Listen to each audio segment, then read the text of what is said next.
Hey guys, it's Aiden. Today, we're going to be talking about Resident Evil 2. That was something awful. But we are going to be reviewing the newly released Resident Evil 2, which, if for some reason you don't know, is a remake slash reimagining of the 1998 classic Resident Evil 2. And when I say remake, this literally is like the definition of a remake. This is a top-to-down, completely brand new game, just using the same beats as Resident Evil 2. For starters, Resident Evil 2 is a gorgeous game. Capcom really struck gold with the RE engine that was first used in Resident Evil 7, I believe. And I thought Resident Evil 7 was a very beautiful game, but it's so nice to be able to actually see the world around you in Resident Evil 2 as opposed to just seeing what your character is seeing, and you're able to get a full view of everything in this game. This game is gorgeous in the most disgusting, terrifying way.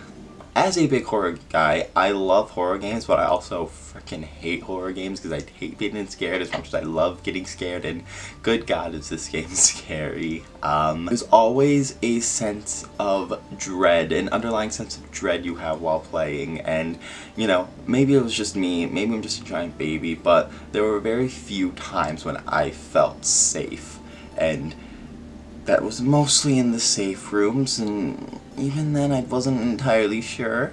You know, sometimes you never know if something could just come through the door. And a big part of what makes this game scary is the absolutely phenomenal sound design. There are sounds all around you, and you're never sure if it is a zombie coming, if it's something worse than a zombie, or if it's just a leaky pipe or something. And that's a big reason why I was always on my toes, and this world would be scary even if there were no zombies. It would be scary because of all the sounds happening around you at once. If you're unfamiliar with how Resident Evil 2 is structured, there are two main playable characters, Claire and Leon, and they each have their own main campaign, which is like the main storyline of Resident Evil 2. When you beat that main campaign, you unlock what's called a second run for the character you didn't play as, which is essentially what that character did during your first character's campaign. It's kind of confusing, I know, but, you know, that's Resident Evil for ya.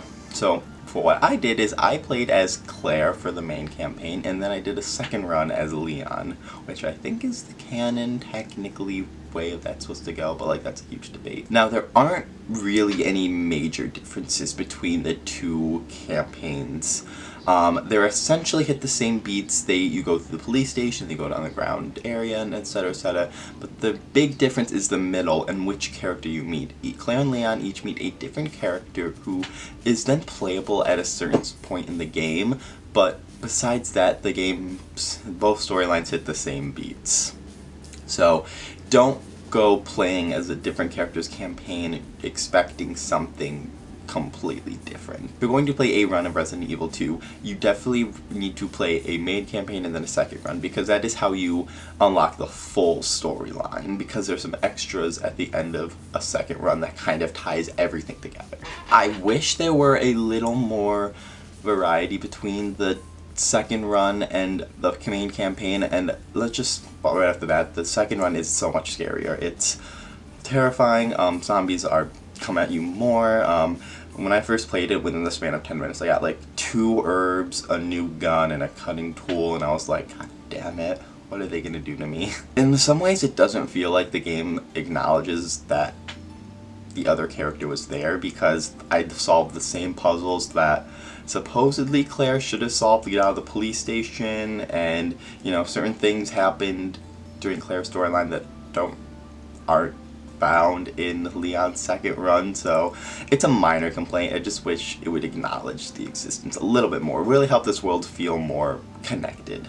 But that's about my only complaint of Resident Evil 2. I think it's a phenomenal game. The way I played it, I just ran whenever I could. Like, I literally, if I saw a zombie, I'm like, nope. So I ended up hoarding a crap ton of bullets, so I was pretty powerful by like a certain point in the game, and even then I was still on my toes. I was like, I never never safe.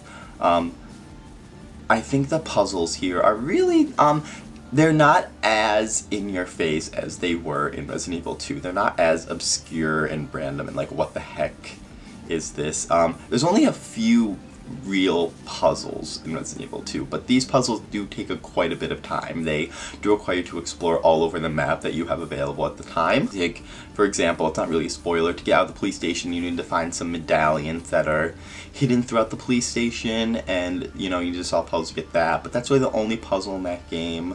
Other ones involve like finding lights and finding plugs and putting them in the correct positions and chemicals.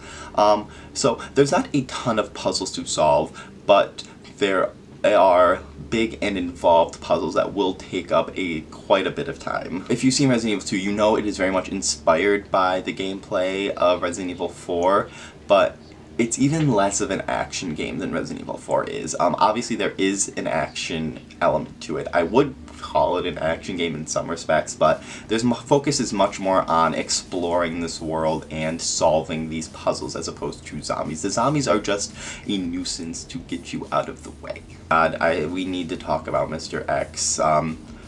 Even though eventually I realized he's not as scary because I figured his moves pretty quickly, but good God, having someone follow you the whole time, and especially like when you're trying to solve a puzzle and then you end up in a corner, and then he just comes and you hear that music and you're just like, no. Something I really appreciate that this game did is it put more emphasis on the narrative of Resident Evil 2. It's still not like a super deep, complex narrative, but these characters now have personalities and kind of somewhat development. Even characters like Annette Birkin, who just kind of was just like this crazy lady whose husband is, you know, she is given more of a definition. She's more of a defined character this time. It shows her conflicted over trying to save her husband and trying to protect her daughter and trying to save the world, and I really appreciated that. It really puts an emphasis on the tragedy of what happened in Raccoon City. Whereas in Resident Evil 2, you kind of just get this, you're just in this essentially abandoned city that's gone to hell. This game shows us how it affected the people who lived there, and it was really affecting in some respects. You know, the boss battles, they're just classic RE. They're just literally just shoot everything you got, save for one boss battle that involved a little bit of an extra element to it. You know, the boss battles are nothing special, but like that's just par for the course for RE, honestly, at this point. But overall, Resident Evil 2 is a great horror game, quite possibly the best Resident Evil game ever, one of the best horror games ever, easily the best remake ever, and a definite Game of the Year contender. And once I beat Kingdom Hearts 3, I definitely plan on revisiting Resident Evil 2, and you know, they have a whole bunch of new modes coming and DLC, and I really want to do the main campaign as Leon and second one as Claire and see how that kind of switches things up. So that's it. Thanks for watching, and I'll see you next time. Bye.